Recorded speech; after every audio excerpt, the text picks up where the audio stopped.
Your e-bike battery is the most expensive single component on your entire bike. It is also the most misunderstood. And right now, there is a genuinely alarming amount of bad advice floating around on forums, in Facebook groups, and yes, coming straight out of the mouths of bike shop staff who really should know better. People are charging wrong, storing wrong, riding wrong, and then wondering why their battery is dead in 2 years instead of 5. By the end of this video, you are going to know exactly what actually kills a lithium-ion e-bike battery, and more importantly, you are going to stop doing it. You should always charge your battery to 100%. This is probably the most widespread battery myth in the entire e-bike world. It feels logical. It feels responsible. A full battery means maximum range. Maximum range means maximum fun. So obviously you should top it up every single time, right? Wrong. And here's why. Lithium-ion batteries, which is what your e-bike almost certainly uses, operate on chemistry that does not like sitting at full capacity. When your battery is at 100%, the cells are under what chemists call high state of charge stress.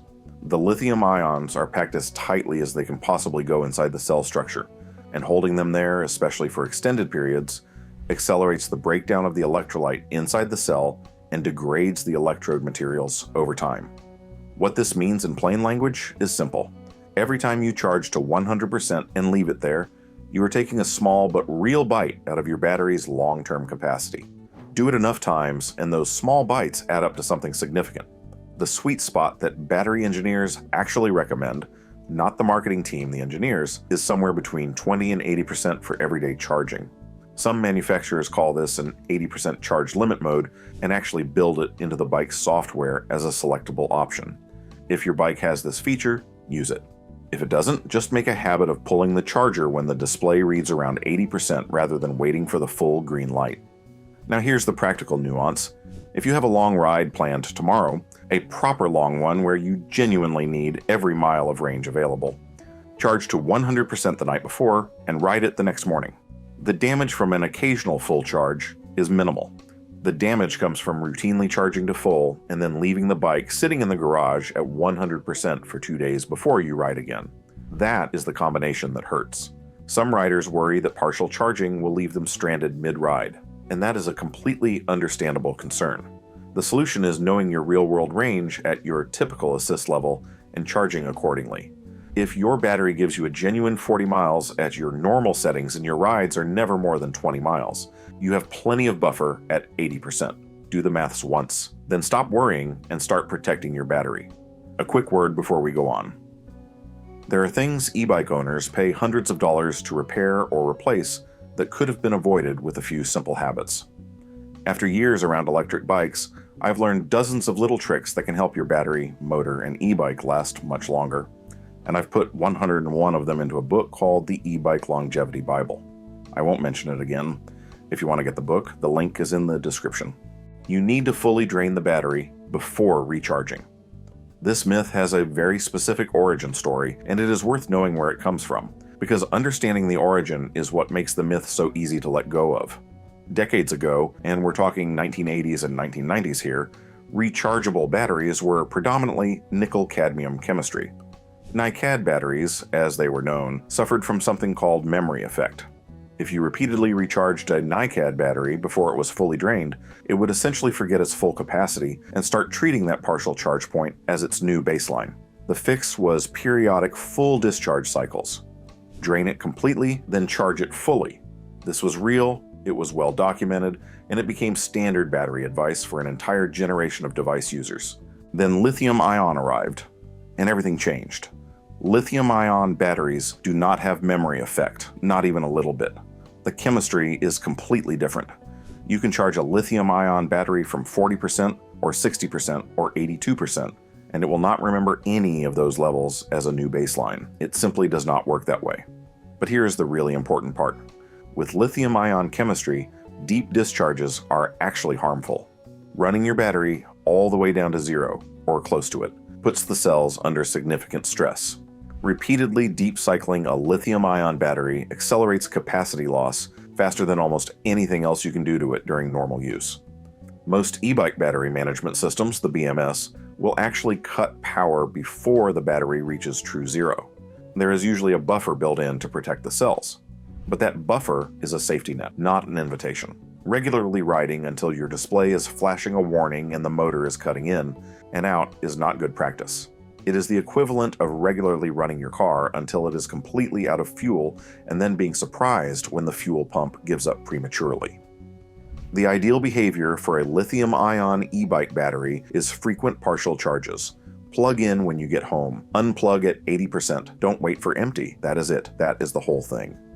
20 years of NICAD conditioning in your brain corrected in a paragraph. Cheap chargers are fine. They all do the same thing. Oh no, they do not. We completely understand the appeal of a cheaper charger.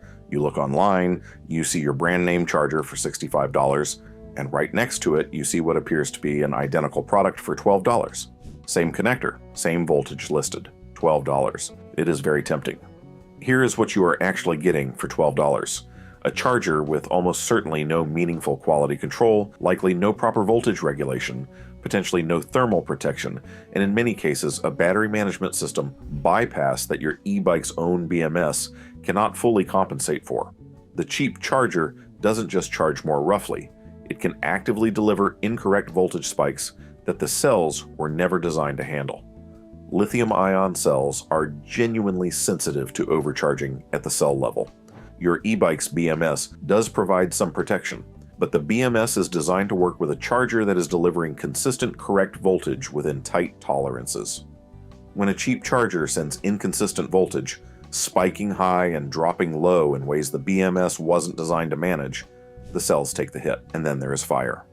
We do not want to be alarmist here, we really don't, but lithium-ion battery fires caused by low-quality third-party chargers are documented, they are real, and they are serious.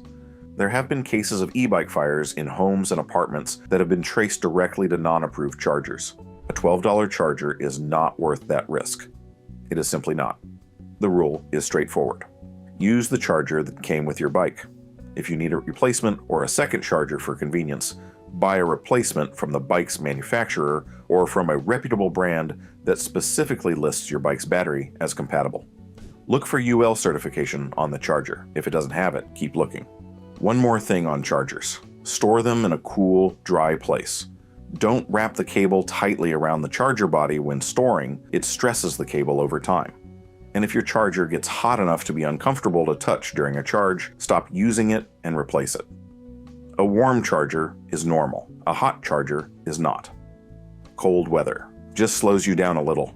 If you live somewhere with real winters, and you know who you are, this myth deserves your complete attention, because what cold weather does to a lithium-ion battery goes well beyond just trimming a few miles off your range.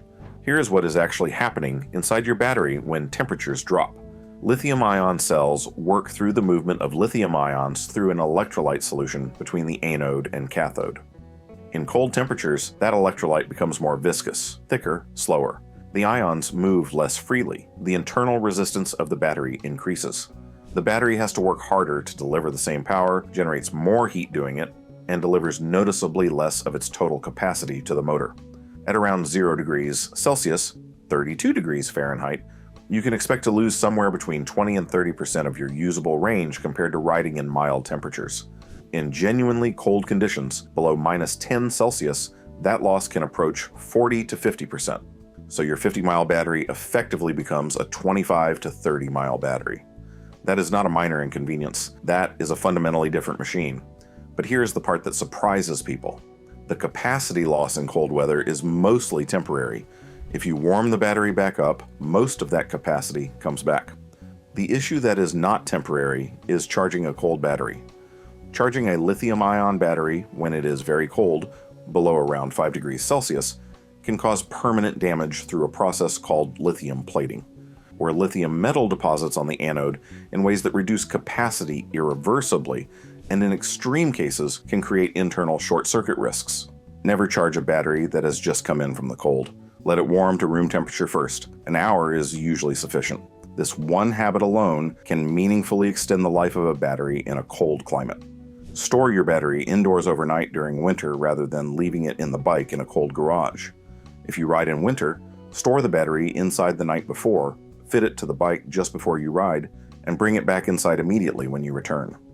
Storing a full battery keeps it healthy. Related to the first myth, but distinct enough to deserve its own conversation. Because this one catches seasonal riders, people who park the bike for winter or for an extended trip, particularly hard. The instinct makes total sense. You're putting the bike away for 3 months. You want to make sure it has plenty of charge when you come back. So you charge it to 100%, wheel it into the garage, and leave it. Logical, caring, and unfortunately fairly damaging. Storing a lithium-ion battery at full charge for an extended period, weeks and especially months, accelerates the degradation of the cathode material. The cells experience that same high state of charge stress we talked about in the first myth, but now they're experiencing it continuously, with no cycling to at least move the chemistry around. Research from battery scientists at institutions including Stanford and MIT has consistently shown that storage at high state of charge is one of the most reliable ways to permanently reduce battery capacity. The ideal storage charge level for a lithium-ion battery being stored for more than 2 weeks is somewhere around 30 to 60%. Not empty, completely empty is also damaging, as we've established, not full. Somewhere comfortably in the middle. Before you put the bike away for a season, charge to around 50%. Remove the battery from the bike if possible and store it somewhere with stable, moderate temperature. Not a freezing garage, not a hot attic. Check the charge level every 4 to 6 weeks during storage. If it has dipped below 20%, top it back up to 50 and leave it again. This is not complicated. It takes 15 minutes every couple of months. And it can be the difference between a battery that comes back from winter storage at 90% of its original capacity and one that comes back at 70. More watt hours always means more range. Watt hours are the number everyone looks at first when comparing e-bike batteries. Bigger number, more range. Simple, right? Not even close. Watt hours measure the energy storage capacity of the battery. What they do not measure is the efficiency with which that energy is used, and that efficiency varies enormously based on factors that have nothing to do with the battery itself. Rider weight is one of the biggest variables. A battery that gives a 60 kilogram rider 50 miles of range might give a 90 kilogram rider 35 miles on the exact same bike, same terrain, same assist level. The motor is working significantly harder. The battery drains faster. Simple physics. Terrain is equally significant. A 500 watt-hour battery on flat ground might deliver 50 miles. On hilly terrain with repeated climbs, that same battery might deliver 30 miles or less. The motor draws dramatically more current climbing a hill than cruising on the flat, and that current draw directly determines how quickly the battery depletes. Assist level. Riding on maximum assist, the setting most people use when they first get an e-bike and find it absolutely delightful, can cut your range roughly in half compared to riding on the lowest assist setting. The battery is delivering maximum power to the motor constantly. It is glorious, and it is expensive in watt hours. Tire pressure. An underinflated tire creates more rolling resistance, which means the motor works harder, which means the battery drains faster. Checking your tire pressure before a long ride takes 30 seconds and can meaningfully extend your range. Headwind, temperature, whether you're carrying cargo.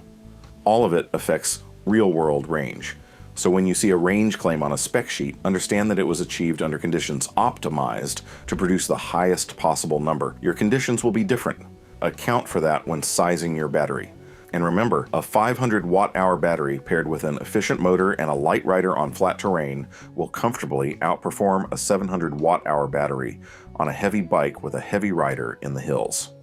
You can tell a battery's health by looking at the display. The little battery indicator on your e-bike display. The bars, the percentage, the reassuring visual that tells you everything is fine. Here's the uncomfortable truth. That indicator is showing you voltage. Not capacity, not actual cell health, voltage.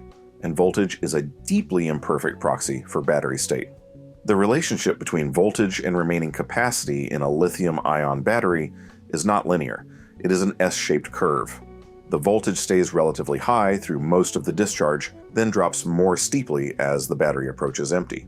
This means your display can show 80% remaining and then drop to 20% in what feels like a suspiciously short amount of time. The battery isn't malfunctioning. The display is just reflecting how lithium-ion voltage actually behaves. More significantly for assessing battery health over time, a degraded battery and a new battery can show the same voltage at rest. You cannot look at a fully charged battery and know from the display alone whether it still holds 90% of its original capacity or 60%. The voltage will look the same. This phenomenon is called voltage sag. Under load, meaning when the motor is actually drawing power, a degraded battery's voltage will drop more sharply than a healthy battery. But you won't see this clearly on a basic percentage display. You'll just notice the range isn't what it used to be. The most reliable way to assess real battery health is a capacity test, fully charging the battery, riding at a consistent pace and assist level until the BMS cuts power, and comparing the actual distance covered against the distance you were getting when the battery was new. That gives you real capacity data, not voltage dressed up as a percentage. Some higher-end e-bikes and third-party diagnostic tools offer genuine battery health readouts that go deeper than voltage. If yours does, use it. If yours doesn't, the ride test is your best tool. All lithium-ion e-bike batteries are basically the same lithium-ion is the chemistry. But within that chemistry, there is a range of quality, construction, and safety engineering that is frankly enormous. Calling all lithium-ion e-bike batteries basically the same is like saying all cars are basically the same because they all use internal combustion engines. The category is the same. Everything inside it varies wildly. Cell quality is where it starts. Premium e-bike batteries use cells from manufacturers like Panasonic, Samsung, and LG, companies with decades of lithium-ion manufacturing experience, tight quality control, and well-documented performance characteristics. Budget batteries often use cells from manufacturers with far less rigorous quality control. The difference shows up in cycle life, consistency of performance, thermal stability, and ultimately safety. The battery management system is equally important. A good BMS monitors individual cell voltages, manages charging rates, prevents overcharge and overdischarge at the cell level, manages thermal conditions, and communicates useful information to the bike's display. A poor BMS does some of these things imprecisely and skips others entirely. The BMS is invisible. You cannot see it when you're shopping, but it is doing critical work every single ride. UL certification, specifically UL 2849 for e-bike battery systems, means the battery has been independently tested against established safety standards. It is not a guarantee of perfection, but it is a meaningful signal that someone outside the manufacturer has evaluated it and found it meets a baseline. If a battery lacks UL certification and the manufacturer cannot tell you why, that is a legitimate concern. The casing and thermal management design of the battery also matters. A battery pack designed with proper cell spacing, appropriate thermal materials, and robust mechanical protection is going to handle vibration, impact, and temperature changes better than one that was built down to a price point. You cannot always assess this from the outside. Reading independent teardowns and reviews from technically minded writers is genuinely useful here. Fast charging is fine, anytime. Fast charging is a genuinely useful feature. On a long touring day, being able to charge from 20% to 80% in an hour rather than 4 hours can completely transform your plans. We are not here to tell you fast charging is bad. We are here to tell you it is not free and that using it indiscriminately is quietly shortening your battery's life. Here is what fast charging actually does. It pushes significantly more current into the battery cells in a short period of time. More current means more heat generation inside the cells. And heat is one of the primary accelerants of lithium-ion cell degradation. Every fast charge cycle stresses the cells more than a standard charge cycle. The cells expand and contract more rapidly. The electrolyte experiences more thermal stress. Over hundreds of cycles, this adds up. Most quality e-bike chargers and BMS systems have thermal protection that will slow or pause charging if the battery gets too hot. This is good. This is exactly what it should do. But relying on thermal protection to manage what you should be managing through charging behavior is not a great strategy. The practical guidance is simple. Use standard charging for everyday routine charging. Use fast charging for the situations where it genuinely matters. Long days out, unexpected extended rides, time pressure. If you have a choice between plugging in the night before a ride on a standard charger versus fast charging for an hour in the morning, choose the overnight standard charge every time. Also worth knowing, fast charging during very cold or very hot ambient temperatures puts even more stress on the cells than fast charging in ideal conditions.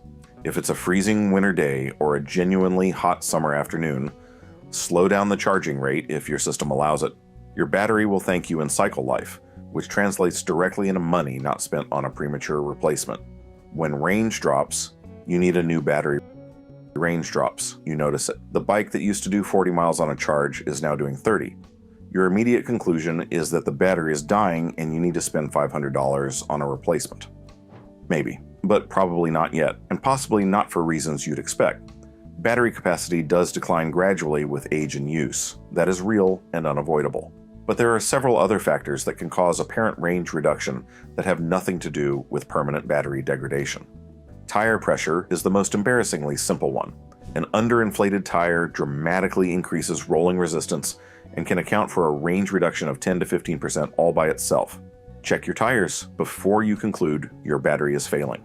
The season. If your range dropped noticeably as winter arrived, that is temperature affecting the battery's usable capacity, not permanent degradation. As warmer weather returns, so will much of your range. Cell imbalance. Over time, individual cells within the battery pack can drift to slightly different charge levels. When this happens, the BMS cuts off the pack based on the weakest cell, meaning you're not accessing the full capacity of the healthy cells. Some BMS systems will recalibrate automatically over a few full charge cycles. Others benefit from a deliberate full charge to 100%, followed by riding to a low but not empty state, repeated 2 or 3 times. This gives the BMS a chance to rebalance the cells and can restore meaningful capacity that wasn't actually lost, just inaccessible. Motor and drivetrain condition matters too. A worn chain, a poorly adjusted derailleur, or increased mechanical friction anywhere in the drivetrain means the motor works harder for the same speed. The battery drains faster. Fix the mechanical issue and watch your range recover. Genuine battery degradation, the irreversible kind, typically shows up as range reduction across all conditions, all temperatures, all assist levels that cannot be recovered through any of the above. If you've ruled out the fixable causes and your range is consistently 25 to 30% below what it was when the battery was new, then yes, a replacement conversation is probably worth having. But get there through process of elimination, not assumption. Because a battery diagnosis made in haste is a very expensive mistake. Your e-bike battery is not a mystery. It is a lithium-ion system that responds predictably to how you treat it. And now you know exactly how to treat it well. Charge between 20 and 80% for everyday riding. Avoid deep discharges. Use the charger that came with the bike. Store it at 50% in a stable temperature. Slow down in winter. Use fast charging sparingly. And before you replace a battery that seems to be fading, rule out every fixable cause first. Do all of that and your battery will last significantly longer than the industry average, which means more riding, less spending, and a lot fewer reasons to be frustrated. Get out there and enjoy it.